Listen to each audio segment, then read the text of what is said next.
but just a few basic bullet points, so to speak, and they stick with that, and they pretty much encourage everyone to have a thought process about what it is they're covering and to post whatever their thought is in the chat line on the side of the page. So there's always a flowing chat line going on the side of the page. Yeah, and that I see that happening with classes and stuff and other.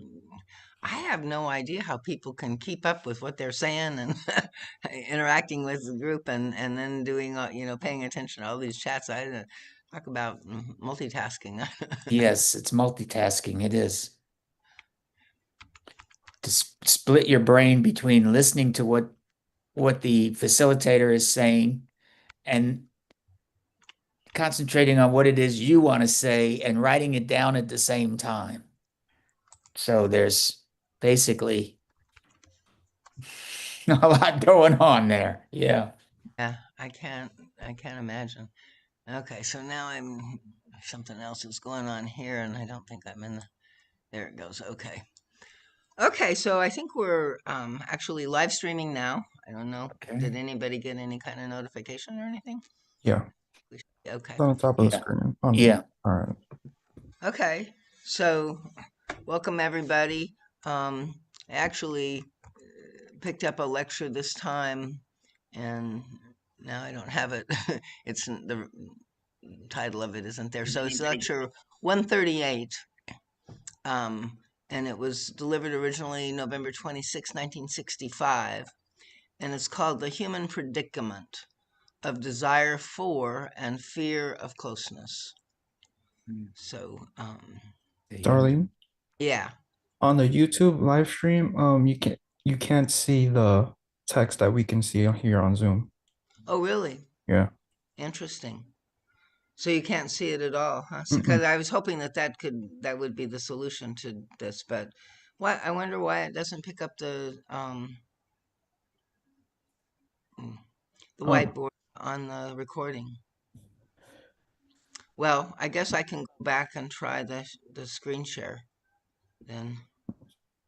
Let's see.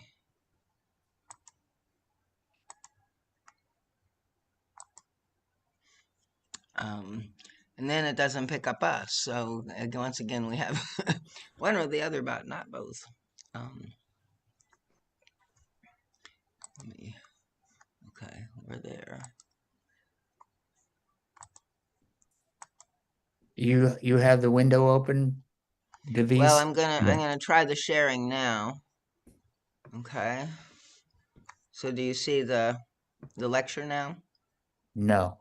You don't see this PDF of the lecture? Oh, now I see it. Yes. Oh, okay.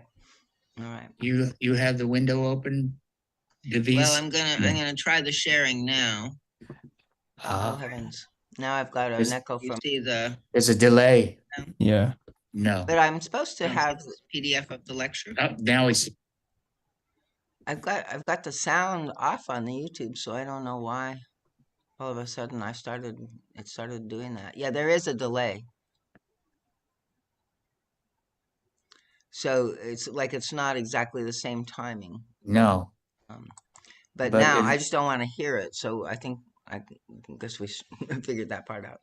And yeah. now for some reason I lost the screen share. Oh, that may be what happens when I try to share the screen.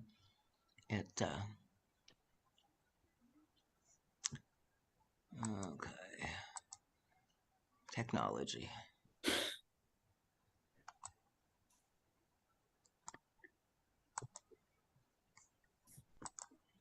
It's okay if as long as we don't hear the delayed Right. Yeah, no, I don't know that, and I don't know that you should have to. I was trying to share just that, and for some reason it started um technology is the complicated. sound, on the other thing. So, and it shouldn't have done that. So I don't know. Hopefully it won't do it again. Let's try it again. So let's see. Can everybody see the lecture? Yes. Yes. I wish there was a way I could kind of collapse it on this side, but I don't know. Okay, so let's go ahead and get into the words of the wisdom of the guide. Okay. So, greetings, my dearest friends. I bring blessings for this meeting and for every step and effort you make toward growth and development. May this lecture be another stepping stone on your road to selfhood and self-realization. The greatest struggle for human beings is between their desire to overcome isolation and loneliness and their simultaneous fear of close, intimate contact with another being. Often the desire and the fear are equally strong, so that people are pulled and pushed in opposite directions. This causes a tremendous strain. The pain of isolation will always push people into attempts to escape from it, attempts to connect, I would say, and then when such attempts look like succeeding, the fear of closeness induces them to pull back again and push away the other. And so the cycle goes on with human beings first erecting and then destroying the barriers between themselves and others. All individuals who find themselves on a path such as this must sooner or later see their own predicament from this perspective. All their disturbances, disharmonies, and suffering can finally be brought down to the struggle between the desire and the fear of closeness as the simple common denominator. Your destructiveness and your insistence on holding on to both feelings are barriers which keep you separated from others. Your relationship to another person can be successful only when you are motivated by your innermost being. If the relationship is determined solely by the outer intellect and will, these faculties cannot find the delicate balance of allowing your self-expression and also receiving the other's self-expression. Since no rule can be made about the rhythm of this mutual interchange, the outer brain is unable to affect the balance, nor can the ego mind find the balance between self-assertion and giving in, between giving and receiving, or between active and passive participation. These delicate balances cannot possibly be determined in a prescribed way. Yet the outer intellect is an instrument that prescribes, predetermines, and thinks mechanically. It determines rules and laws. By itself, it is not sufficiently intuitive and flexible to meet each moment as it comes and to respond to it adequately. For such a flexible response, the core of your being must be activated. Then relationship with another can be spontaneous and mutually satisfying. So, not in contact with your innermost being, you can neither function properly where life requires creative responses, nor can you contact another person's innermost being. But this, after all, is the real relating, the closeness which eliminates isolation. Intimate self-expression and relating flows with the life stream and brings dynamic peace. Everything else is strain, effort, and difficult discipline, which is not conducive to the great freedom and joy of intimacy. So, I know we all feel like especially self-conscious or, in that conflict, around connection, that it puts us into a contraction, and then like sort of we're trying to manage it with our minds and our defenses. And so what he's saying here, is that in some ways the depths of mutuality and this deep intimacy that we long for, we have to trust deeper into our own intuitive and into our own, like trust in ourselves in some way. And so, it's like we have this conflict, and it's and working through that we develop a little more and can also come into this, much more spontaneous way of being in relationship with each other, where we're not always with our ISI looking over our shoulder, trying to figure out how we should be in order to be safe, or, to get the attention we need, or whatever it is that we're looking for. So, any comments or questions? So,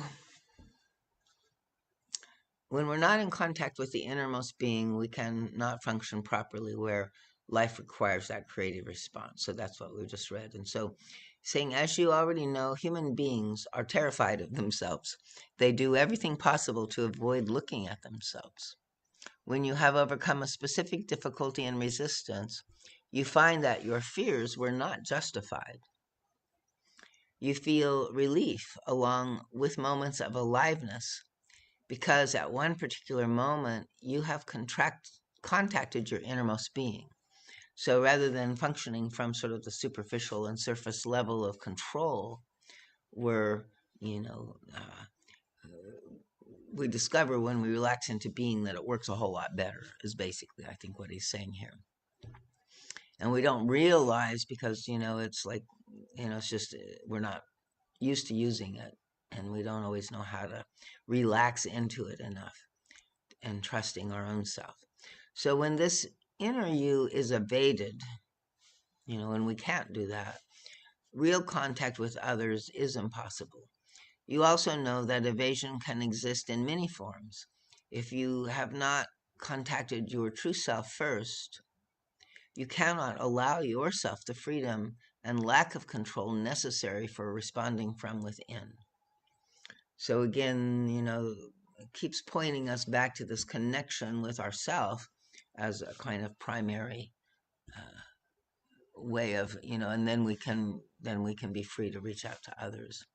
And most of us have this very, difficult connection with ourself, both because of our lower self, and we don't want to be spontaneously acting out the lower self, and so we feel like we have to hold back or control it in some way, and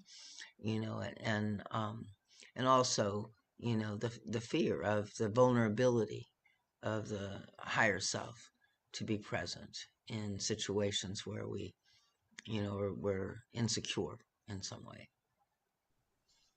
Darlene, can you make the font a little bit larger? Ah, thank you.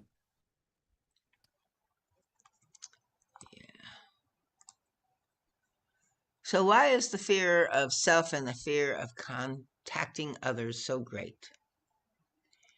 Basically, the fear is due to people's destructive aims, and specifically to your aim of refusing to give yourself over to life. Doing the work on such a path as this, many of my friends have encountered exactly this kind of attitude deep within themselves. If all people were truly willing to give what they are, both their potential and their already realized selves, if they were to willingly offer their best to life and deliberately held this as their goal, they could not be in conflict with themselves or with life. So, here is, kind of saying that, like most of us have a place where we recognize inside of ourselves, like, we do, want to give our best. But then there's also another part that, like, is opposed to that positive, pleasure, or that, commitment, or that, aspect of it, and wants to rebel. It takes that on as, oh, I should be that way. And so then it feels rebellious against it. And especially if, we don't feel like, it's like the guide says, love is not a commandment, it's a soul movement. And so, we know that we want to be loving or positive or open to somebody else. And yet, if that becomes an expectation, and that's not what we feel in our living center, then we judge ourselves and we feel discombobulated, like we can't function in the situation and withdraw. So, or we're supposed to give a speech and we get all afraid, and anxious about it, and then, lose our place in the talk. And what the guide is saying here in some ways is that if we just acknowledge, within ourselves for sure, and maybe with others too, what's happening. Oh, I'm anxious and fearful, and just by saying that, sometimes it helps us, ground, just be where we are, and then do that. If I'm feeling awkward or insecure, it seems very difficult maybe to acknowledge that to strangers or something like that, but I think sometimes it works. Again, intuition can help guide us there, but it's like, at least if we can acknowledge it to ourselves, right? And just accept, oh, this is where I am right now. I acknowledge that this is a part of me that's alive and active in this moment. So if people were truly willing to give what they are, both their potential and their already realized selves, if they were willingly offering their best to life and deliberately held this as a goal, they could not be in conflict with themselves or with life. For each one of you has so many wonderful assets which you neglect or only vaguely sense. And even when you do sense them, it does not occur to you to offer these assets to life. Once you deliberately do that, something must begin to happen. A great inner movement takes place which you have no reason to fear, for it must all happen in beautiful order and harmony. And it's coming from this positive intention and commitment. So as you, as an individual, can change from being an isolated creature, keeping your assets for yourself, sometimes leaving them completely unused, never intending to give these assets for the benefit of life and evolution, except perhaps in a vague way. And oftentimes, we look at our lives and we are devoted, but there's a part of us that doesn't like it. We judge ourselves, or we judge the circumstance. It feels um, not interesting, not creative, not really giving our gifts. We're maybe in service in some way, but it doesn't feel creative to us, and so the juice isn't there. And if we look deeply enough, and if we just kind of really deeply honor the dedication, the commitment to service in general, I think that can also shift our kind of resistance or our no current a little more into an appreciation for what we offer, and then when we feel good about doing something, we want to do it more. And so that becomes a more of a benign circle in that way. So the moment you change to the new state of deliberately dedicating the best of who you are to life, the change within you and in your outer life experience will be so drastic that words cannot describe it.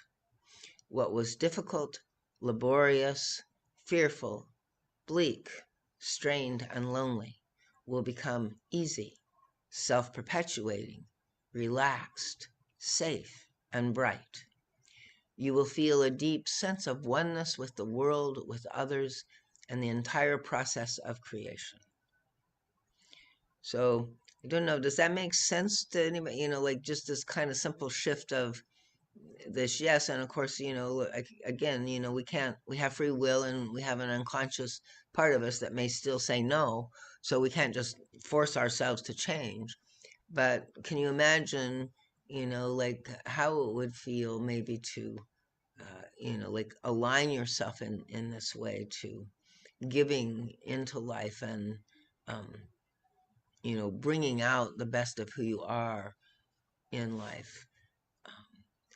Does that make sense, that could transform, life into something a little more wonderful and beautiful, pleasurable? And again, we're looking at some of these other lectures in another situation where, the negative pleasure gets attacked to the fearful, bleak, strained, and lonely part, right? And so, there's often a way that feels, rewarding at some level, not fulfilling ultimately, but, we identify with it, and we, sort of sense that, this is where our position is, where we want to take our stance. And we have a cause, we have a reason, and so we're sort of unwilling to shift out of that position. Like for example, my position is within the negative pleasure is positive pleasure is fake. Right. So it's hard for me to imagine putting myself in a position where to give to life would be wonderful if if I feel positive pleasure is not real. Exactly. Yeah, and there's a lot in what you're saying there, Davis. I think maybe I don't know if this lecture will bring it out more, but yeah, there's this way in which like it's not even possible, to imagine giving in that way. If you really believe that that would just be false, and that everybody, does it seem like it's you that would be false in that? Or do you just feel like in general that thing is false and so anybody that does it is false, the pose? Um, it's more both as myself because I have to kind of negate all my darkness that's lying underneath Yeah, and then on top of others. And I see others since I know I'm negating the darkness underneath, I know others are too. So if I see positivity from others, I'm like, that's fake. What are you hiding? What's underneath that? yeah, exactly, exactly. And so maybe let's see what this lecture does with that. Maybe it can give us some answers. But that is, like sort of like, okay, so we can ourselves just, hold that, acknowledge that, see the way that it interacts inside of us, and feel its intentionality, like and then like just doing that, just bringing it into awareness will allow something to move. And the guide is saying, that the pleasure, the positive pleasure, is so much more wonderful, you know, when we can give ourselves permission, to inhabit it. And then this goes back to this earlier part of the lecture, it's like we really can't get there. It is fake if people are pretending, trying to make it happen, right? It is a spontaneous thing, just like love is a spontaneous soul movement. But in that spontaneity, in that, you know, um, that it's very real and it's so much more, wonderful than the negative pleasure. So that's where the guide says that we begin to sort of let go of the attachment to the negative pleasure as we begin to open and experience the beauty and the reality of the positive pleasure. But it's like there's stages and steps to go through there to get there. And the first one is just to be really aware of, yeah, that, you know, that feels like a fake or a mask, or, somebody is really just hiding their real self, their lower self, their real feelings. And you can feel, like you said, you know it inside of you, and so you kind of, assume that other people are doing that. And there's some truth to that. People are doing that. Um, but it's kind of like sometimes people are also spontaneously in real pleasure, right? Or in the positive spaces. So we're just like cracking the cosmic eggs, and understanding how all this has been woven together in a certain way that keeps us entranced in it. So until this change takes place, you must be eternally in the whirlpool of wanting and fearing the same thing. And I don't know if everybody can feel that, but I think it's, like we're not always so aware of the fears and resistance, but, you can recognize, the longing for it. And then, it's like, it's risky, it's dicey, and so then we, want to control it, or we want to have it just only in certain ways, or, and then it no longer is spontaneous or, real in that sense, because we are now, attempting to control and manage it in some sense. So until this change takes place, yeah, that's right. So this is truly torture. At times you desire more. At other times you fear more. The outcome will be problematic, painful, and fraught with conflict. because you pull and push in opposite directions. The moment you change your attitude in the way I just described, everything will fall into place automatically. This is the real key. The struggle of wanting and fearing closeness with others, as well as of wanting and fearing intimate contact with one's innermost self, cannot be settled by making up one's mind to give up one of the two alternatives of closeness or separateness. This can never work. It can be resolved only when negative and destructive aims are surrendered and the best of who you are is joyfully offered to life.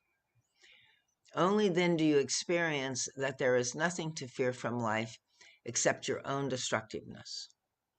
When this destructiveness is given up, the key to life is found. So it kind of throws a couple of things at it, but again, like here, it's like, I guess what it comes to my mind is you're saying, that the positive is always the mask, but I think you also have experienced like real pleasure in your own self, positive pleasure. Um, and so, maybe just to remember, what that is like, and that you yourself do sometimes have experiences of positive pleasure. You also have negative pleasure. You also have, um, the desire to, hurt or be hurt, is basically how the guide describes the negative pleasure. And so, when we can, just acknowledge again, like it's not choosing one versus the other, but sort of acknowledging both, and then seeking to sort of maybe just in a way remember and pay attention, because our awareness is kind of focused on the darkness or focused on the other stuff, and pleasure sometimes is in very subtle or quiet ways, the enjoyment of a sunset, or it's like there's the true pleasure of life sometimes is quiet, or just again in being present, to a child or a circumstance, nature, like that we find some of that. And to claim it, to recognize that, you not only have negative pleasure, but you also have positive pleasure. And there are certain aspects, even though you have negative pleasure, that doesn't mean that all your positive pleasure is a mask. Right? Maybe sometimes you are masking it. But we do that usually, just to kind of not rock the boat in certain situations where,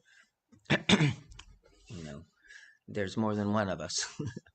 So we're trying to find that, what he talks about in the beginning of the lecture, this delicate balance of when to activate and when to, be calm and quiet, and, when to lead and when to follow, that kind of stuff in the dynamic of a relationship.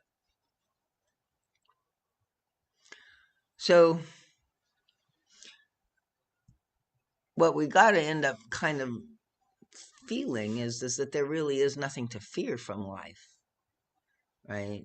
In this, and in a way he's saying, except our own destructiveness, right? And so, like, that's probably, why, maybe even it was somehow with us when we were children, but more appropriately, it's like it happened, and then the destructiveness kind of lives in us, and we use it as protection, um, as a kind of identification stance or whatever. And I think in that situation, the destructiveness, like we have to look at, okay, well, what part of me wants to hold on to it? What does it serve me? What does it give me? And really deeply understand and see, like, there's a fear if you let it go, if you gave it up, that something, too vulnerable or too painful might happen. And so it's like that's the block to giving the destructiveness up, I think, to some degree, is, that it got created as a part of our protection gear. So, Frank, you got anything here to add? Not yet, Darlene. I'm percolating over here. Okay. Thanks. So he's suggesting that we devote a few minutes every day to thoughts such as these, and I think a lot of it's just part of this process again of trying to notice the gratitude, the goodness, the positive pleasure that we do have in life. Just here and there, and again, that doesn't negate maybe the drudgery or some of the difficulties of life. But if we just focus on the problems and the kind of squeezes and the passages that we're dealing with, um, we kind of end up thinking, oh, life is just a burden or a misery, and we don't have the balance. And the guide says in another one of the lectures on images that, like our minds are sort of geared towards noticing the problems, because again, we're trying to protect or make sure that we're safe and all of that. So, the slightest problem gets our attention, whereas the wonderful positive pleasure of life becomes the background that we take for granted in a way. And so it does help just to take a few moments and to recall to ourselves, both sides of this. So he gives us a little thing to say maybe in this meditation, that says, whatever I already am, I want to devote to life. I deliberately want life to make use of the best of what I have and who I am.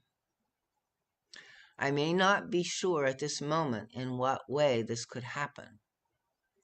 And even if I have ideas, I will allow for the greater intelligence and wisdom deep within me to guide me.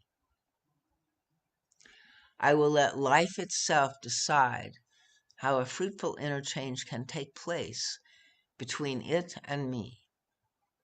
For whatever I give to life, I have received from it, and I wish to return it to the great cosmic pool to bring more benefit to others. This in turn must inevitably enrich my own life to the exact measure that I willingly give to life, for truly life and I are one. How does that land? Did people resonate at all, or does that bring up any yes buts or sort of, oh, I can never do that, or any kind of resistance? How does that, could you kind of make that affirmation inside yourself? Lots of yes buts. Say again? Lots of yes buts. Yes buts. Yeah, agreed. A tall order. Yeah.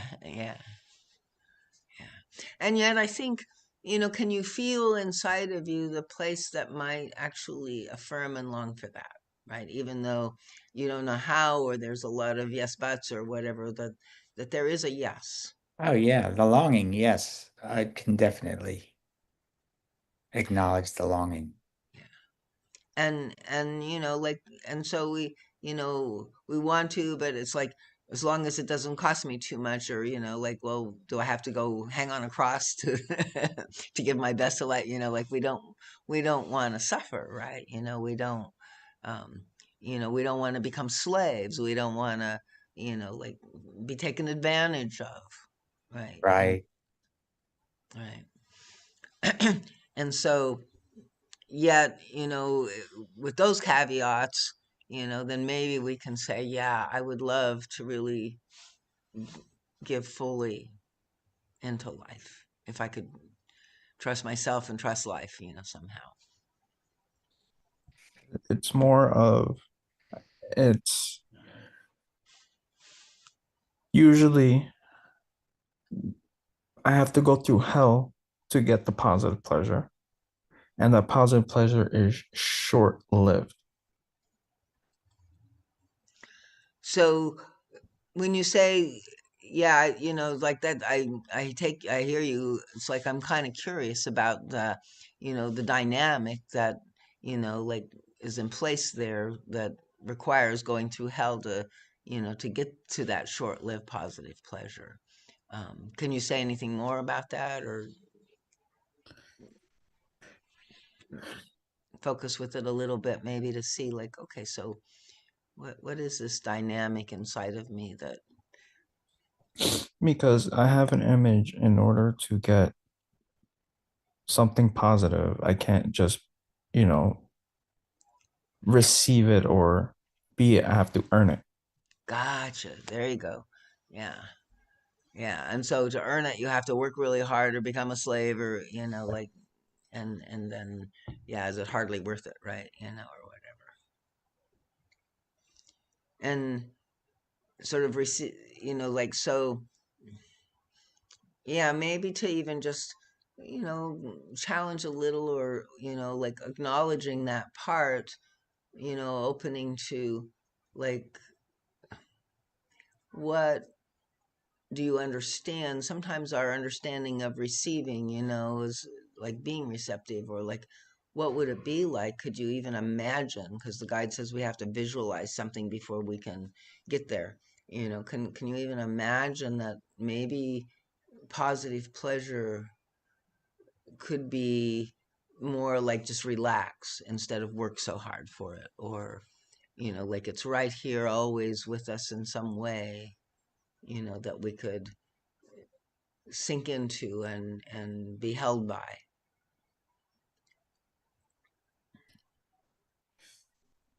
Not at this very moment. Yeah.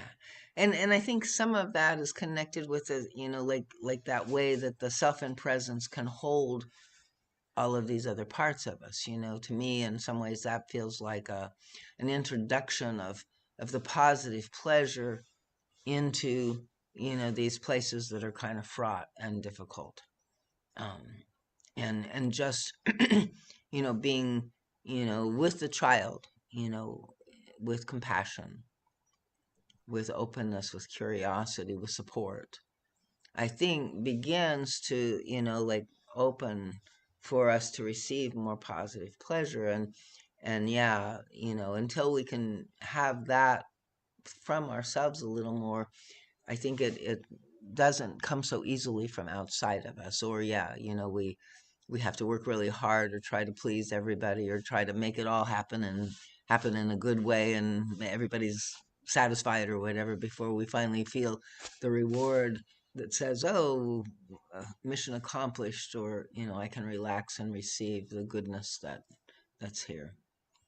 So yeah, deep stuff. This stuff, we get so tangled in all of this. But I don't know, explore maybe, with this little affirmation here and there and see. I felt even as I was doing that, a kind of, it helps align internally a little bit at a time, and that we're not lying and thinking that, we're not just putting whipped cream over bullshit. It's not another mask where we're pretending that that's who we are. We're saying it from this place of just, letting it resonate inside and allowing the resistances to be there as well, but also connecting with the place that is the longing. So when I withhold from life, I withhold from myself. When I withhold from others, I withhold from myself. Whenever I am, whatever I already am, I want to let flow into life. And whatever more in me can be utilized, still waiting to be brought to fruition, I request, I decide, and I desire that it be put to constructive use so as to enrich the atmosphere around me. So I guess this was an extenuation of that. I broke the page and didn't realize it's still part of that same affirmation. So yeah, just affirming that, the the contraction, we can find pleasure in contraction, but the natural state of pleasure is in the expansion, in the flow, in the relaxation, in the trust, and in the just being kind of thing, and allowing that doing to arise from that in safety and security. Just kind of spontaneously, popping off. And sometimes, we do that and people don't like it, it's okay.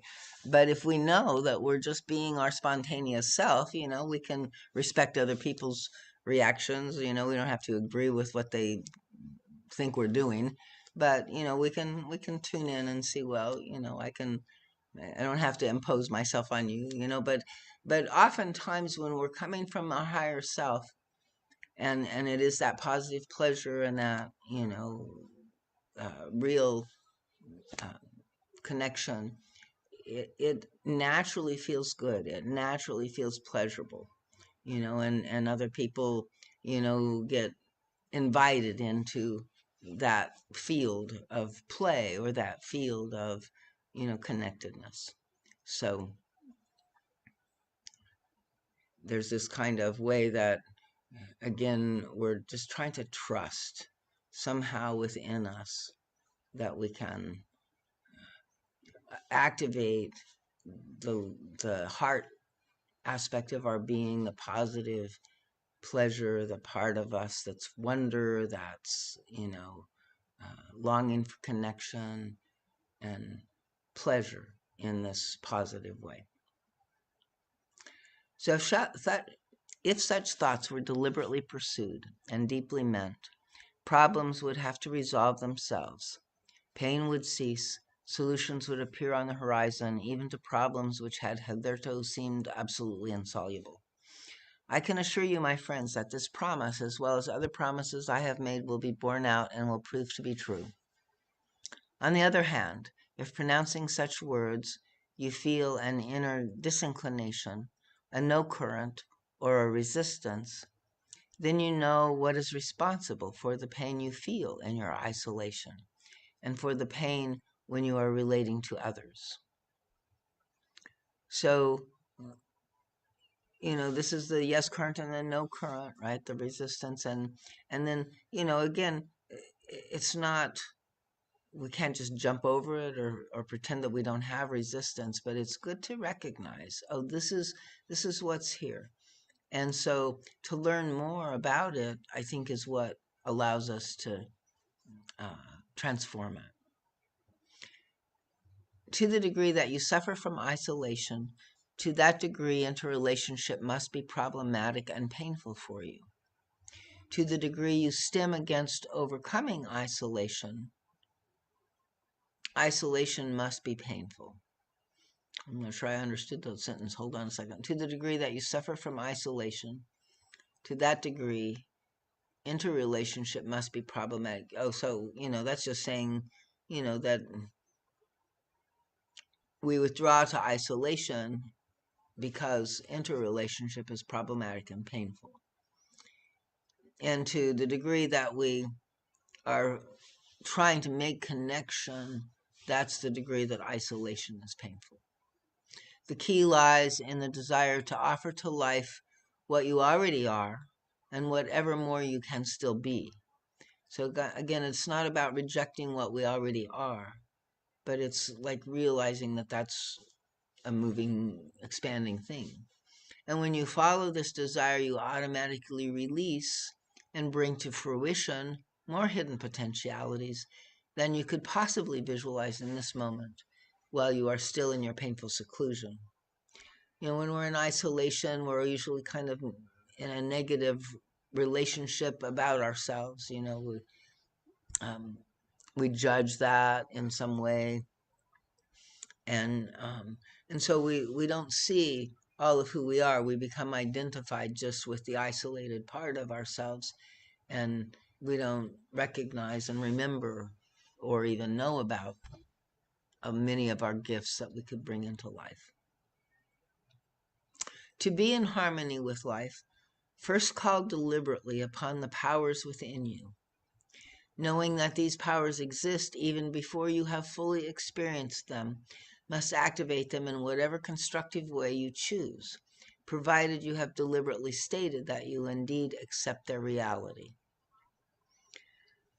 The second approach to reaching this great harmony with the universe, with your real self, and with others is to cultivate an overall attitude deep within, compatible with the higher powers in the kernel of your being. So, cultivating an overall attitude deep within, which is compatible with the higher powers in the kernel of your being. In some ways, this feels to me like the guide is pointing to this way that we're sort of, especially in the focusing, sort of opening to the higher self connection. And also, like when I read the lectures, oftentimes it really helps me, like he describes what reality is, what possibility is, what truth is, so that, as if that makes sense to me, I can use that, when I'm working with my other parts to help, offer other suggestions or other possibilities than sort of their limited perspectives. So a compatible attitude means complete constructiveness in all endeavors, in all desires, and in all aims. Seems a little perfectionistic, there. But again, he's talking about, the full expression of the positive in its an unobstructed form.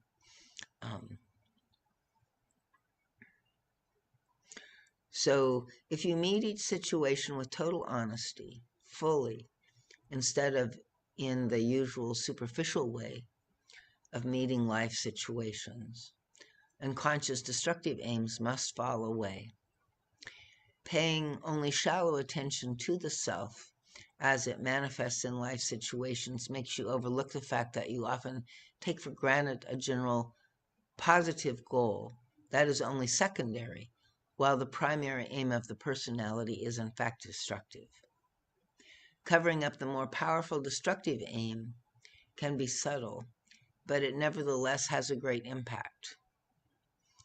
Through totally meeting each issue as it comes up and paying full attention to every aspect of it, including what your real feelings and desires are, you will find what your attitude really is and how it could be more constructive, more sincere, more fair. If this approach is cultivated, then the outer you will be compatible with the divine powers within you. And so again, I find, that the process of the focusing practice, in a way fulfills this prescription that the guide is giving us.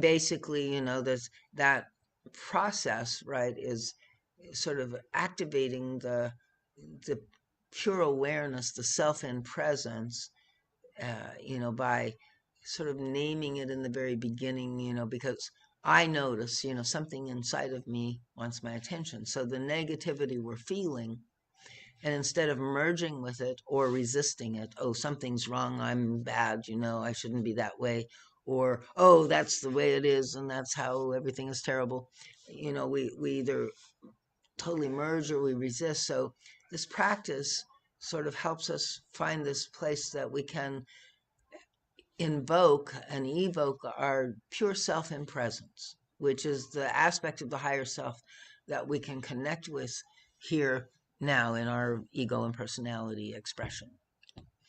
And so when we can, consciously remember to call on that, and then simply all we're doing, we're not trying to fix or change or correct anything that's there within us. All we want to do is like deeply acknowledge it from this place of self and presence. That integrates it, that allows it to be. And if it's allowed to be, then it can be allowed to change. But what we often go in and do is we see our problems or whatever, and then we get into an adversarial relationship with them, and then they can't change. They get stuck in that, kind of split and conflict between one part of us that wants to get rid of them, and they say, well, I'm here, I can't get, so we have, this way that we go into internal tangles, and two parts of us are in conflict in that way. Then we also have to invoke the self and presence for both sides of that conflict, and simply acknowledge and, by fully describing, fully understanding, fully seeking to know each part as it is. And again, not going in with this attitude of manipulation, of having to, fix it or change it or make it different than what it is. And so this simple practice, it's a practice that it's not so intuitive, so we don't do it very naturally, so it takes a little while to build that muscle. But when we can do that, I think it very often I see in these lectures how it's the perfect internal practice to help us do what the guide is suggesting. So there are those who cultivate only one of these two approaches. Some concentrate only on activating the hidden powers. Others concentrate on meeting themselves and their outer destructiveness so as to eliminate the latter. Both approaches have their great value, but if one is pursued without the other, the results must be limited. It is so easy to overlook what is really there. In the first case, the negativity is overlooked. In the second approach, lack of awareness of the positive potentials limits their chances for realization. And this is like in that process again, because we're accessing this aspect of the higher self and the problematic parts, I feel like we're, including both. And, this often I see, even when we're just sitting with our pain bodies, like if we have no concept of the truth or of the higher potential, then we kind of don't know what to do with that. And oftentimes it's interesting, just by sitting with it, our wisdom, our inner wisdom can take us there and reveal it. But it also helps for us to, have these understandings of spiritual law and spiritual reality, just in our understanding, so that we can at least realize, somehow, where the distortion is, and offer a piece of truth, not again through correction or judgment, but just as an offering, have you thought about it this way? Could it possibly be this? Because we're locked in our images, in our belief structures.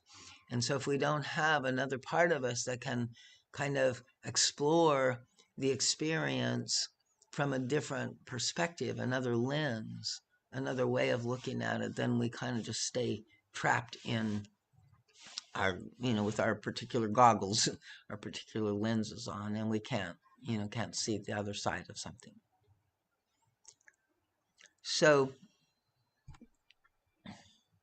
if both are cultivated simultaneously, you truly desire to contribute to life in whatever way possible with all the good that is in you, you'll see a tremendous power at work in you. So this is part of what we need to know too, is that there's something with us bigger than our little ego self, bigger than our personality. And so we need to feel the effect of the divine within us. And you will truly experience the peace, safety, and aliveness that must follow when one's inner being is activated.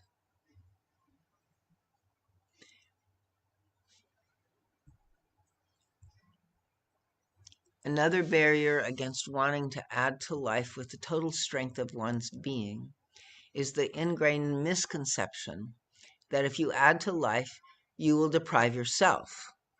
Conversely, you erroneously believe that only when you grab and are solely concerned with your own little advantage can you enrich yourself and do justice to your pleasure and your desires. This ingrained conviction governs and motivates all of you to, at least to some extent. So it's our selfishness, and then, our fear that what life wants of us is to, make us do something we don't want to do, cause us to work too hard or something. It is precisely where this conviction exists in your life that you encounter trouble and frustration, because the falseness of the conviction makes you act, think, and feel in a way that is damaging to life, to others, and therefore inevitably to yourself. Since you are unaware of the strength of your wrong conviction, and moreover unaware of it even being a wrong conviction, you do not understand why your efforts do not work out. You become more and more involved in confusion and negative chain reactions whose nature and significance you cannot understand. Nothing could be further from the truth than the conviction that it is you versus the other person. I therefore recommend a deep meditation in which you primarily set out to determine in what respect and to what extent do you hold this erroneous belief. Once you are completely aware of how much this belief controls you on the ego level, I recommend that you think of these words and try to comprehend them on the level that holds the opposite and truthful view. Confront this egotistic concept with the deeper knowledge that only by desiring to add to life can you experience that no pleasure you can possibly think of need be denied you. So there's a kind of, I don't know what I feel in that, is this kind of reciprocity of life. And if we give wholeheartedly, life responds wholeheartedly. We have to, get some of the kinks out of it still. But, I think that ultimately that is the truth. And so, when in various ways we often have this sort of self versus the other, or, sort of sense of, like if I give to somebody else, I lose something for myself. And I think the guide has another lecture where he talks about, giving and receiving as the same energy current. And when we ultimately can receive as much from our giving as we do from our getting, then it's like the service becomes the positive pleasure again. And there's a joy, a natural joy in that. And again, it has to be that you're giving the way you want to, not just giving because somebody else wants you to give it to them. Or, it has to be that you're connected to the gift, you're wanting to give it, and it's a joy to give it.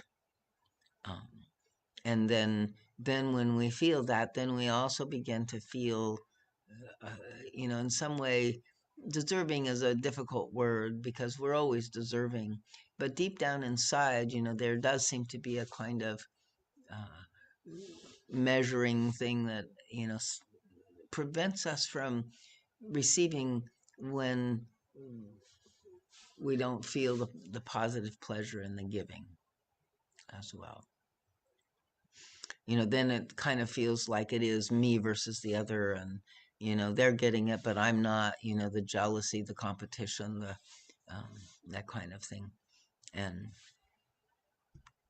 so there's a beautiful way of, just trying to, again, not judge, sit with a part of us that does feel that way, it's me versus the other, and sit and really discover deep down inside, why that experience, that belief is there, what the experiences might have, brought it there. Really deeply acknowledge and recognize that there is a part of us that feels that it has to be that way.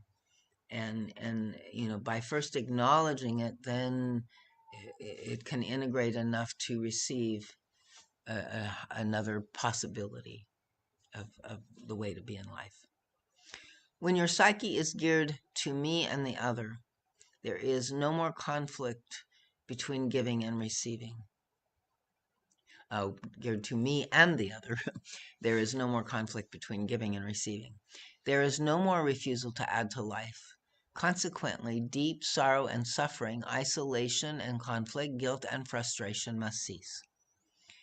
People then do not have to go through the terrible struggle they suffer in their isolation, wanting to reach others, and yet the minute they succeed, pushing them away.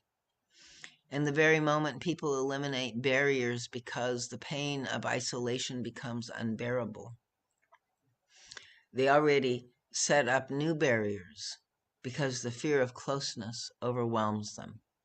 So again, we can't just get rid of the barriers. We have to overcome and explore this fear of closeness, right? Really deeply, intimately accept, receive, understand who is that part, and what did that part experience that, caused that fear, and how is that fear now overgeneralized in a way so that we can maybe risk, with certain people, letting, like it's risky, but letting down our walls a little more. And a lot of times it just proceeds like that, risking a little bit, then coming back into the defense, and then letting go a little more. And each time we do that, we can see that, in at least in certain circumstances, it's totally safe, right? And if we do, want, I think there's a way in which the pain of what we felt when we were little, was interpreted through a certain lens that made it hard pain and made it even more difficult. And so as we can translate and recognize and understand its true nature a little more, that hard pain is not the truth. And we can, help that child find a different understanding of life. The only one that can do that, is ourselves, is this higher self relationship to the inner child. We have to essentially reparent, become our own guides in our internal world, and finding our voice of highest truth and presence, and then learning from then all of the other voices, seeing the whole medicine wheel of all of the different parts of ourselves. Okay, so the vicious circle between life's malignancy and one's need to set oneself up against life can be broken only when one wants to contribute generously to life. Then and then only will a person find that life is as benign as his or her innermost self, no more and no less. Comments, questions?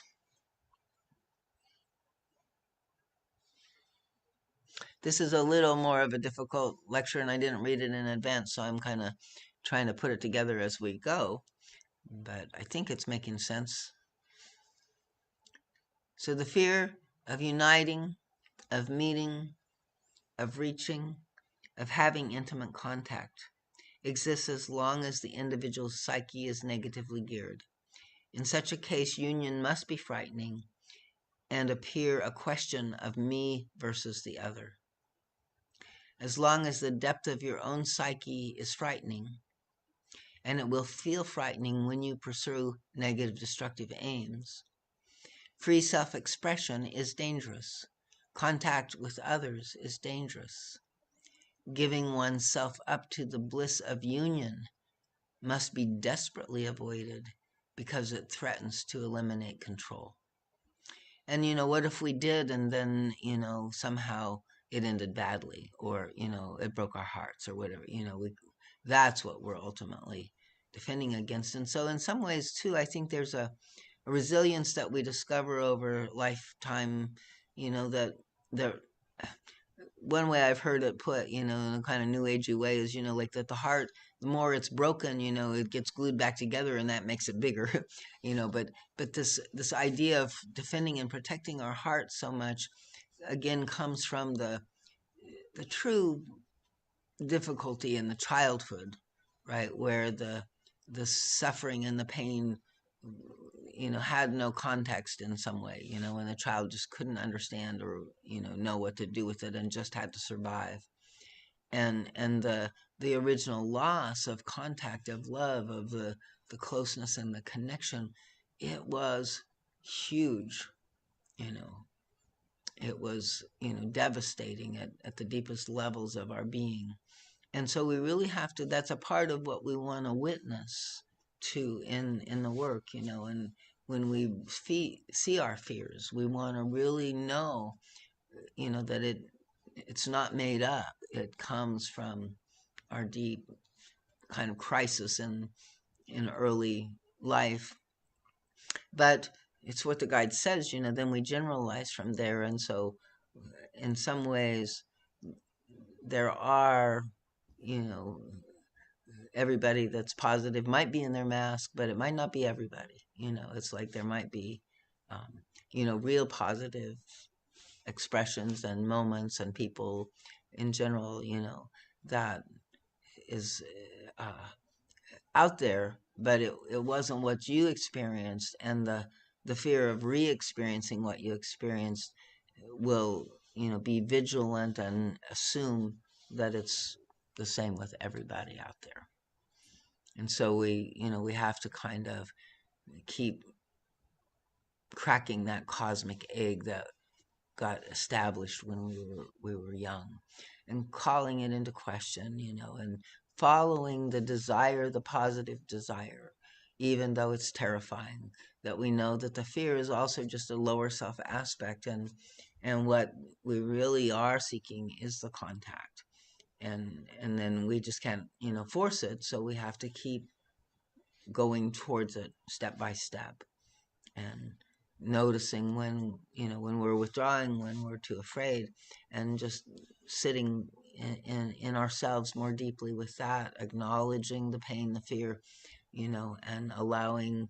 Oftentimes the guide is saying, if we can feel that original pain, it's like now as adults it feels different. And now, since we're not in that story, like, and we have more resources, it's a different experience completely.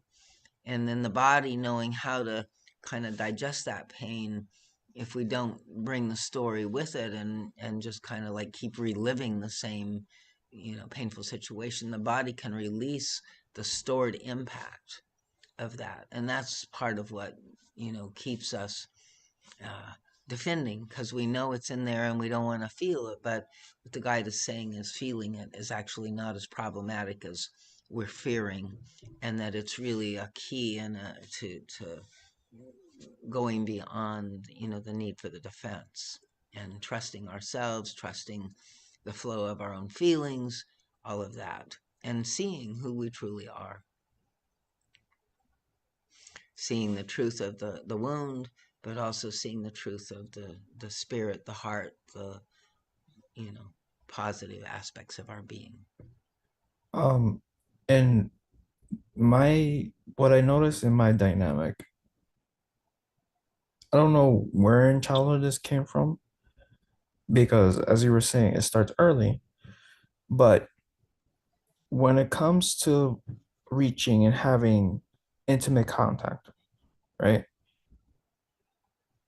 I feel like when others want it from me or try to get it from me or to like to get me to talk or whatever the case may be, Mm-hmm. they keep trying, right? But the minute I open up is when they go away. So as you withhold, they keep kind Mhm. of trying to dig at you Yeah. and make you open up, but then all of a sudden when you open up, it seems like then they disappear. So uh, yes, I would say with even the feeling of that, like, of them digging at you, like, how does that make you feel, and what do you think they're wanting from you, and when you give it, why do they not, just keep exploring that inner. That's a good, I think, flash of a dynamic that you could explore to see a little more there. But yeah, something about uh, they keep pulling me out, but then when I come out, they reject me, or they ignore me, or Yeah. they don't want me. So maybe they wanted something else. Maybe it wasn't you that they wanted, but or maybe they just, sometimes I think when people are um, sort of pulled back or withholding, it does uh, trigger other people wanting to pry them open, Yeah. right? And so maybe what you're experiencing once you finally open up is, okay, I got what I want. Now you're not a clam. I see, so it doesn't matter to me anymore. It's like, there wasn't really you that they wanted to see. They just didn't want you to be a clam. They wanted to open up, so that you weren't provoking, this part of them that, I don't know, maybe they feel like if you're not saying something, you're being negative, right? Or you're being withholding in some way. And so for their own purposes, they want to pull that out of you. But it's not really about wanting to know what's inside of you. Does Or that make maybe sense? they want your energy Yeah, to be the same as theirs, yeah, or to fit with theirs. I mean, as we're going through this lecture, the thought keeps coming to me about how much energy I spend guarding against the distorted energy of other people, you know, which puts me into a state of separation, which is quite honestly a place where I'd rather be than to be engaged with someone I don't want to be engaged with, you know? yes. There's that aspect of the whole equation. I mean, yeah, I want to give the best part of myself to life, but if it doesn't fit right, then I'm not inclined to give it, you know? Yeah. And, this is where I think in some ways, like we're not meant to, like have wonderful intimate relationships with everybody on the planet, probably just a few, you know.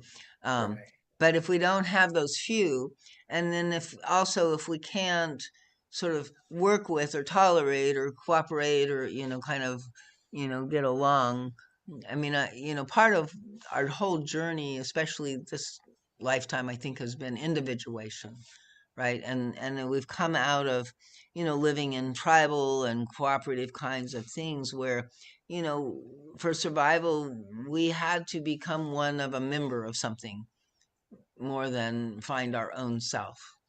And so I think this lifetime was like more like, okay, we can, you know, we're not in tribes anymore or whatever, and it's all about individuating and Yeah, finding but our own self. in the early part of your life, you're stuck in a family Yeah. that you may not be comfortable with, Oh, you yeah. know? And the Most idea, likely it's not. yeah, and the idea of expressing your true inner being more often than not is met with resistance, or ridicule, or judgment, or whatever, something like that, to the point where you're like, okay, wait a minute. Let me hang on to that and see if I can use some of my real inner being when I get the hell away from this family that I'm not supposed to be in, you know? Right. But then what happens is that we internalize it and we become an aspect of ourself also has that same kind of relationship with us. Yes. And so then if we don't repair that relationship, yeah, then if Yes. that's if we can stop doing it to ourselves, then we can blossom a little more and then we can risk and we can find not everybody, but some people that we really that aren't like those people, or that feel like they're more a part of our spiritual tribe rather than Yes. our family. and Yes. and that's what we're seeking. But we can't even find that spiritual tribe until we've healed the woundedness from the original family. Bingo. Yeah, so we're reading a lecture that says bring the best that you are to life and share that with others, when really we don't even know. I don't know what the best of me is. I can't tell you what the best of me is. If you were to ask me that question, what's the best of you, Frank? I would be like, I'm not sure, because I'm in a relationship with Mary, and most of the time I feel like I'm failing at it because I'm not bringing the best of me to that equation, and it's just okay. So I can't, I'm like, oh God, this, Yeah, it sounds this lecture's got me on edge. You know what I mean? right. Right. And again, it all goes back, and so all of that is just beautiful grist for the mill. Remember, there's this guy in Pittsburgh that's a pathwork helper, and he talks about our beautiful problems, right? Yeah. But there's this kind of, way that I think even like you feel that you fall short in the relationship with Mary, that is your own inner condemnation in a way. You may not be actively, you may accept that that's how you have to be or whatever, but a part of you is judging that. Sure. And so that's where we're still in internal conflict Mm. with, how I am and how I want to be, or how I think I should be, or how, the world needs me to be, or whatever, and so Yeah. there's always this kind of unsettled lack of peace. And that's again where I find this focusing sort of thing like starts right there with first just accepting and acknowledging how we are in any given moment, right? And instead of going into the conflict and the split internally, maybe we still have a split, but there's this third organizing principle of our self in presence that, can, first acknowledge one side of the split and then the other side of the split, and, maybe get them talking to each other. I don't know, and bring another perspective, a higher perspective, and a presence of simple.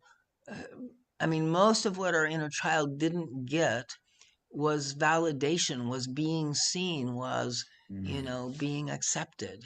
Mm. And so that's what it needs more than anything else. And Yeah, and when you're a young kid, you're pretty much spewing the best of you out there anyway. yeah, You don't have too many guardrails going on when you're a little kid, and when somebody's telling you, "Hey, what you're bringing to the table is not cool," put a plug on that, then, well, right. And so as a child, the outer authority you're going to internalize, but yeah. that's the journey. The guide says, everything that we were ever taught, we have to go back in and find out if that was the truth or not, Yeah. and then realign with what our own individual authority, our own inner authority knows to be true. And so if if that child inside of you, was rejected, or, you know, I don't know exactly what, how it felt, but, then this part of you that still does that to yourself, and also this part of you that can actually fully receive and embrace that part that was rejected is kind of what needs to come together internally at this point. Yeah, I think that the perfectionism plays a big role in this equation. Absolutely. For me, it's like, okay, I'm not perfect enough to deserve the best of life. Okay. And if you're not perfect enough, then you don't deserve the best of me. That's kind of it in a Uh-huh. nutshell, you Uh-huh. know? Yeah. And so the first thing to do is to really find that, acknowledge that aspect of yourself, that belief or that position or that energy, that lives within you, and just, oh, I see you. And I even understand where you came by that, and how that, and I feel how that, protects you, or, is something that, you use in a way to help yourself. So we can deeply acknowledge, and even the best way to acknowledge, I think, is really to just keep trying to describe these parts. The more we deeply describe them, the more that they kind of really clarify themselves, and they Yeah. feel in the way that we are responding to them, that they really feel like we're getting them, that we really are acknowledging them. And that makes a huge shift internally. We can even feel it in the body when a part like that gets fully acknowledged. Like we can feel, like sort of a shift in our energy, a deep sigh, a change in our breathing, and so there's an immediate, feedback when we're moving in the direction of this integration process. And then, yeah, it is the ISI that is usually the one, that's problematic. And so there's a kind of, first acknowledgement of, you know, maybe even the critic, but it's like the critic is impacting the child and the child is impacting the critic, and the two are kind of in this split and conflict and, ad infinitum, war with each other, right? And that's what has to kind of get relaxed and integrated. And if we're never going to get the inner critic to, be different in that way, but if we can activate another aspect is self and presence, then that part can really work with both of those sides, can work with the inner critic, can work with the hurting child. Mm. And they're in each being acknowledged in a way, there's a deeper harmony that comes in. And also, the self and presence, has the wisdom of the higher self accessible. So oftentimes I'll be in there working with them, and I'll see what's going on, and I may not even understand, well, I'm not sure where to go from here. My personality is kind of aligned or identified with one or the other of these positions. And so that's when I will like literally ask, rise up, it's kind of the meditation for three voices lecture where the guide talks about, the ego consciousness reaching up to the higher self, opening to receive a deeper clarification or some new perspective or understanding that we hadn't had before. And I find almost always something, comes in, and a shift can happen. So, everything you're describing, is exactly, part of the journey. And I know, Frank, you and I have been working this path for a long time, right?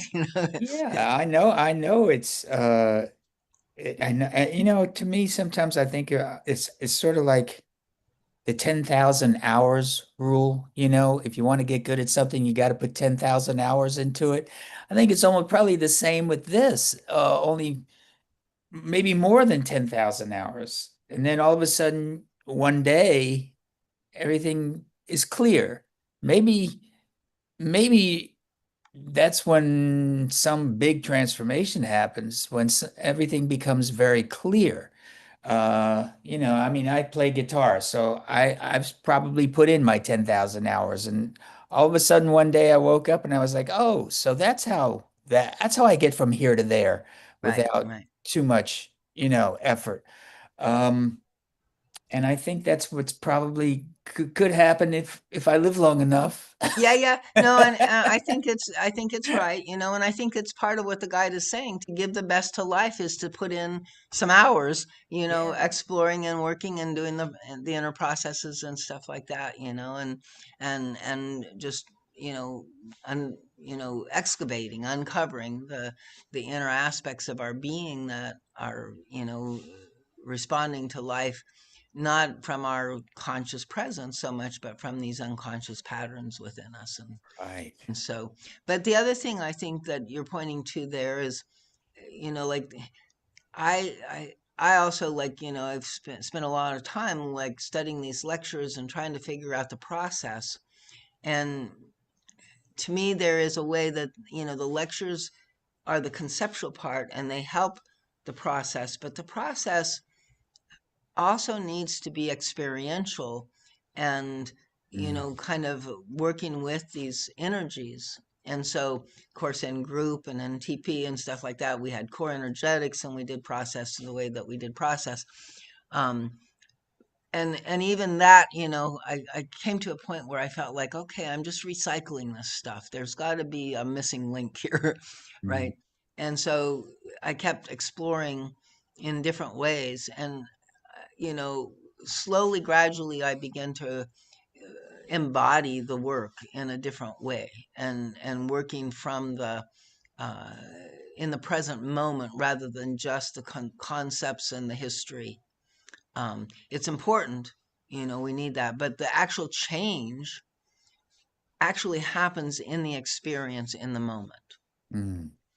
And so that's where that, kind of inner work happens. And then of course with, Zoom and stuff, like, well, I don't exactly know how to do this deeper inner processing that we used to do in person so much, and so then is when I began to work with and find this meditative approach to it, where we can go internal and work with our energies and sensing and feeling and, acknowledging and that kind of thing in a way that I find is, you know, very effective as well.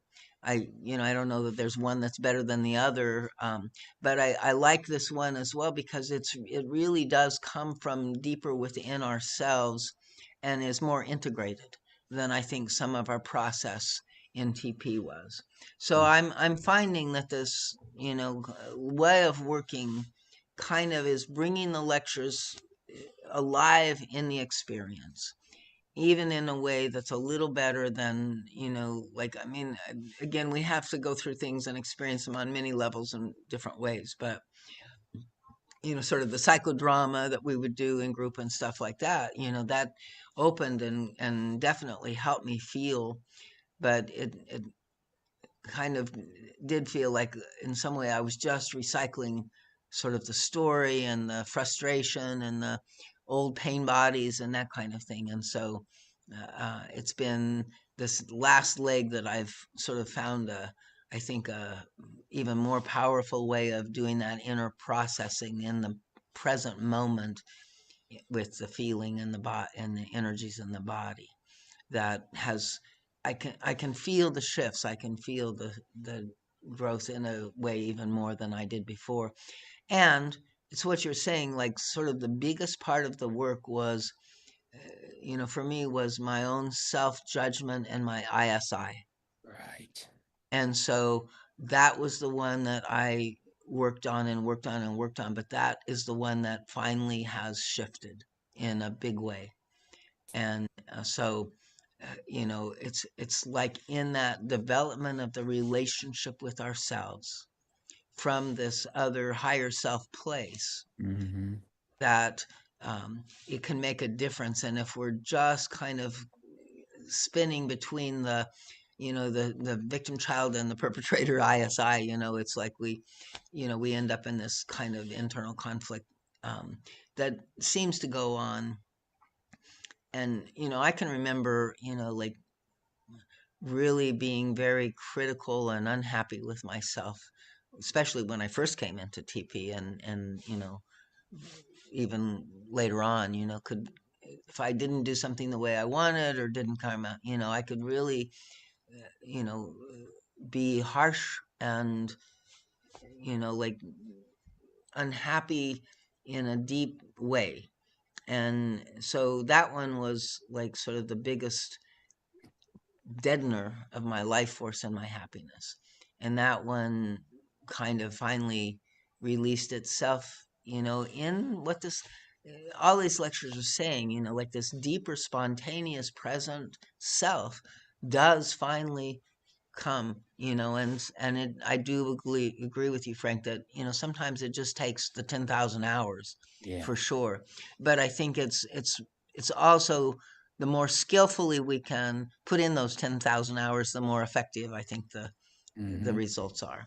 And I think that there was, we're all learning, and I look at all of my other helper friends and stuff like that and how they put it together, and everybody kind of found a different way of, understanding how to do the work um, for themselves and within themselves, and then they're, sharing that with their workers and stuff.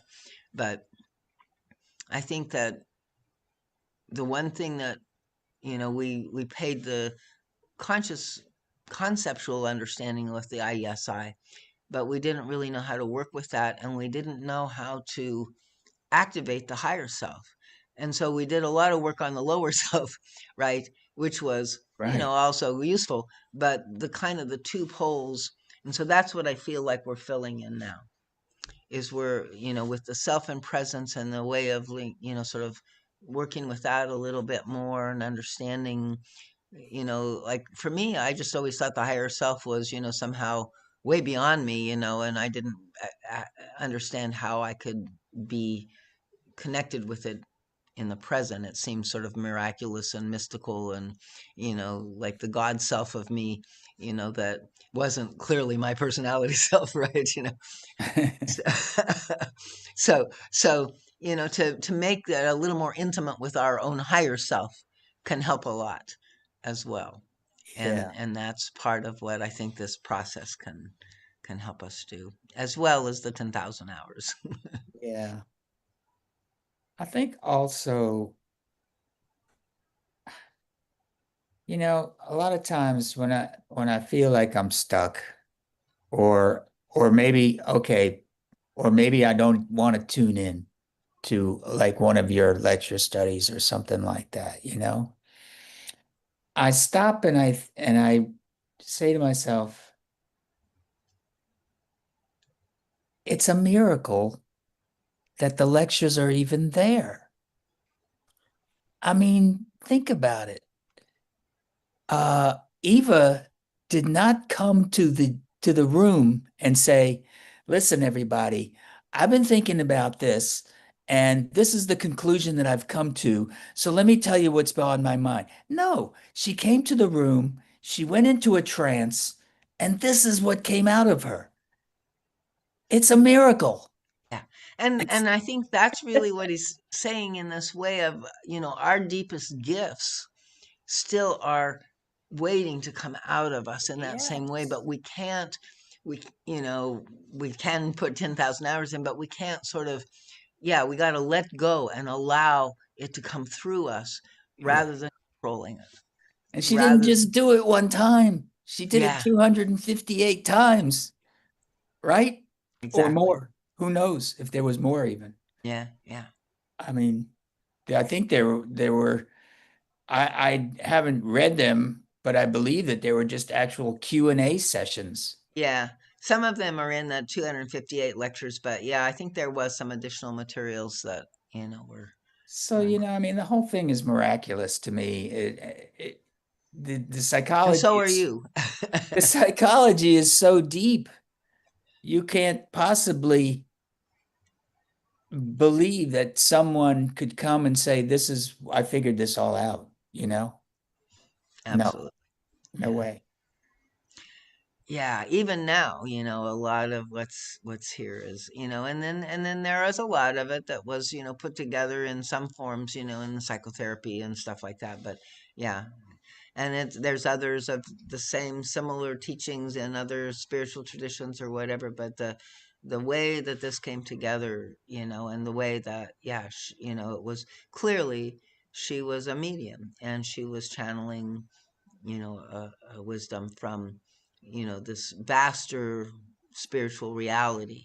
And Mhm. I have a feeling that, we're closer to having more familiarity and experience with that, bringing online more and more of our spontaneous and our supersensory or our, higher spiritual capacities that, they're, the path is open for us to, come online in ways that we haven't before, even as we age. And, a lot of times, even in aging, and, that's where more of them actually begin to activate.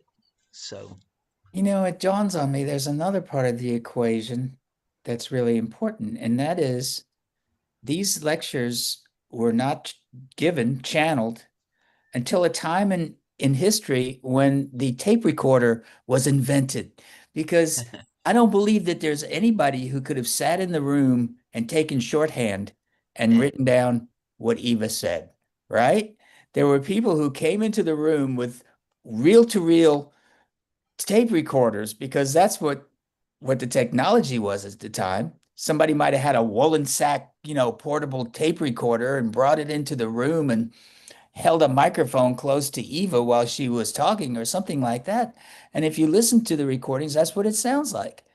It sounds like somebody got in there with some primitive piece of recording equipment yeah, they're not the best. Yeah. and was just holding a microphone up, you know? Yeah. Yeah, But and it could never have been taken down and then edited if it has never been recorded.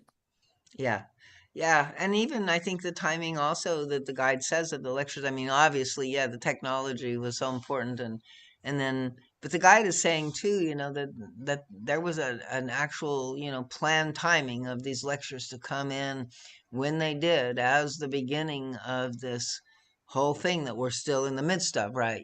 This Mhm. transformation of consciousness that is, happening.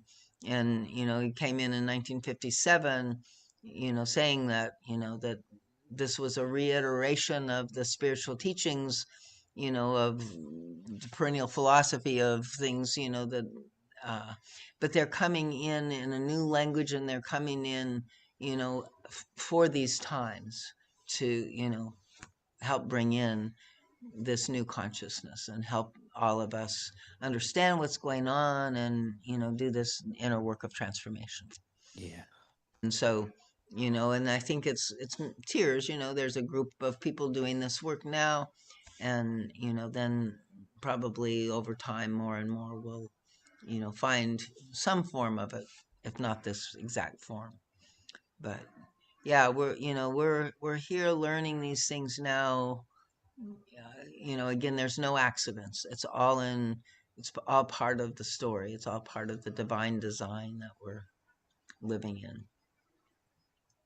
I Well, believe. let me see. Do I have how many?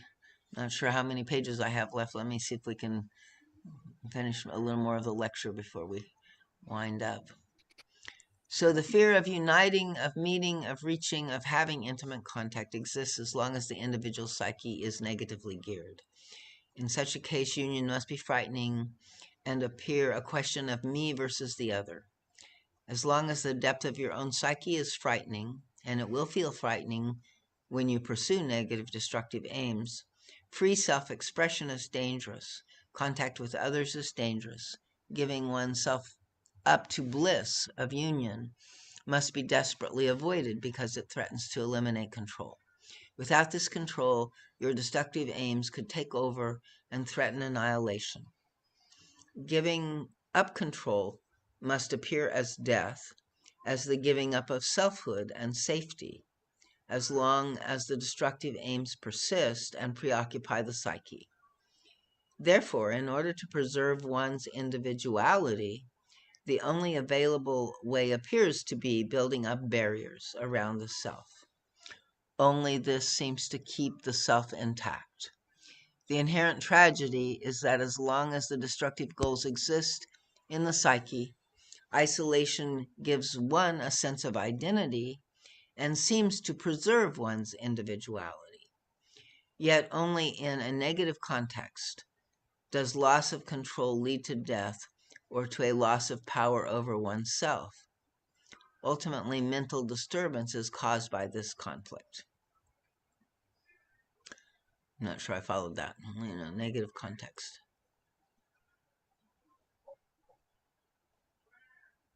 I think, he's basically just saying, that like we have to fear ourselves when we still have some negative intentionality and pleasure and that kind of thing going on. Um, and in some ways, again, that's based on fear of ourself as well, because it's a defense. So it's unraveling all of that. But when your psyche no longer believes in the me versus the other, but in me and the other, and when you therefore give what you have and what you are to life, then you will not fear loss of control, because loss of ego control will lead to more control in a better, fuller, healthier sense.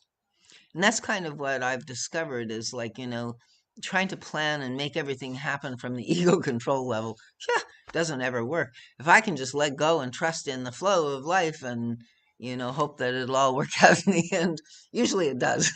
Sometimes there's crash and burns, but, it's like there's a kind of surrender and relaxation into just what is instead of attempting to perfect it or control it or be a certain way or not be a certain way. So the personality can trust its spontaneous, unchecked, free expressions. It can give itself up to the inner powers so that a free flowing, vibrating unity between the self and the life force exists. It's really, I felt that, and it's like a dance with the moment and the possibility and, like, I'll, the creativity that kind of comes out of oneself, you don't even recognize as yourself so much, but you can tell it's coming through you. And that's a great pleasure as well. So this appears like an act which relinquishes direct control. But through this act, more constructive powers deep in the core of the self are activated. So as we surrender and kind of relax into just being and, hanging out, then it, puts us in touch with more constructive powers deep in the core of the self. And they make the self forever more adequate and give it more control over life so it can determine its own fate in the best possible way. So all of the outer ego control, that we're trying to do is really, a poor substitute for this divine process of life that the guide is describing here. And again, I don't live in it, but I recognize it. It's like there's definitely moments of this that I've experienced, and I can tell where it's what we long for, and it's where we're heading. So wherever you are, just keep chugging away. We'll get there eventually. Tight gripping and holding on to the self is necessary with negativity in the psyche. Otherwise, the destructive aims not only become exposed to the self and to others, but one fears they're taking over and manifesting in destructive actions. Hence, control seems necessary. A control that prevents union, prevents free self-expression, and relaxed, joyful living. The tighter the control, the greater the danger that this false inner movement will become unbearable in its tightness, until the exhausted psyche loses itself in a process of extended self-alienation. This explains the apparent paradox that giving up control leads to better control, while tightly holding on to control must finally lead to the loss of control. All great spiritual truths seem contradictory on the surface. In order to perceive the unity behind such contradictions, you need to listen with your inner being and not try to comprehend merely with your intellect. The best way to verify such statement is by living their truth, and this can be done by following through the steps on your path. Many of you, my friends, are quite close to this threshold, to this all-important transition, when you leave the isolated life of egocentricity and of greed. You demand the most from others and simultaneously fear that others will not only not comply with your demands, but also that they will demand from you what you believe is dangerous to give. When a person is still in this state, he or she must be deeply troubled.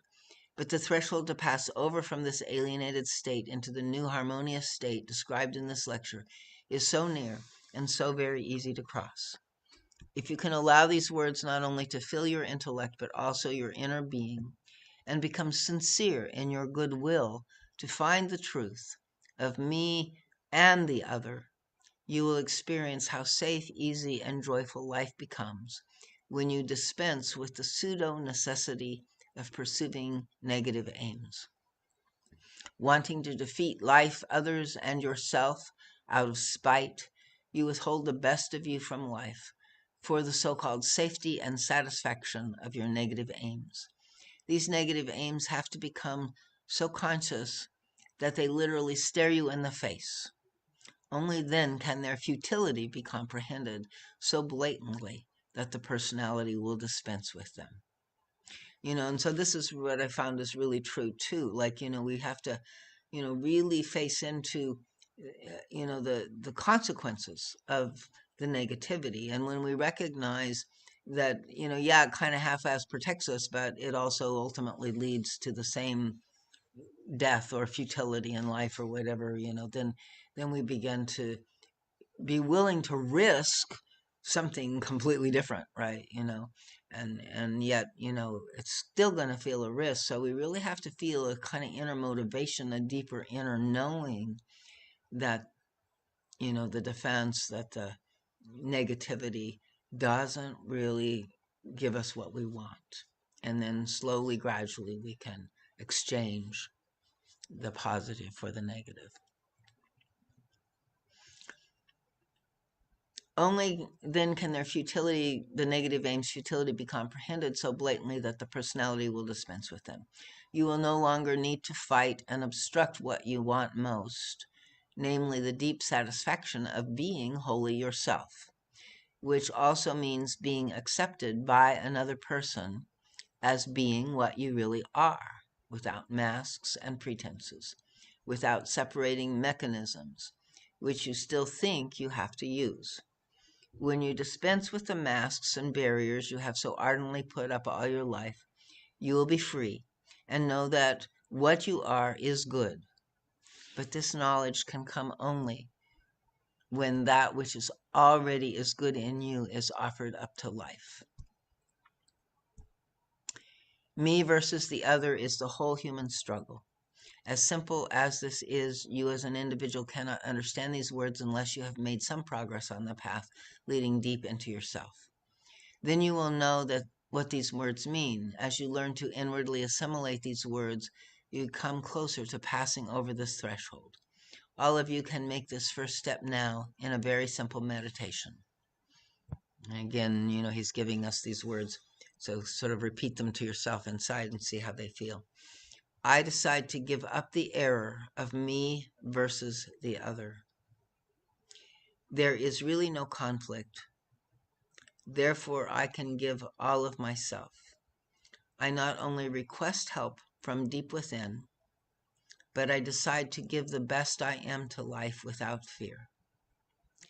Any fear that still lurks within me is error, and I decide to rid myself of this error and to give myself over to the divine powers to which I open myself totally.